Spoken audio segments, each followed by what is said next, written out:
House Bill 4783. Imagine this. Imagine your county health department sees a spike in overdoses and wants the state to recognize the pattern so more naloxone can reach your community. You share the data, but your voice no longer has to be included in the state's official report. What the bill says it does.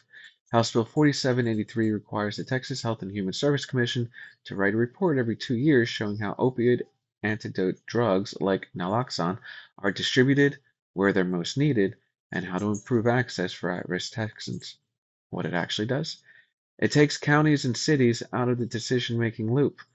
Now only state agencies and colleges are guaranteed a say in the process. This means local governments can identify overdose hotspots but have no formal channel to make sure the state report reflects them. Who benefits? Large hospitals, statewide, medical associations, and big nonprofits that already work directly with the state. State agencies and top leaders who gain tighter control over opioid data and strategy. Who pays the price? Local governments that no longer have a required voice.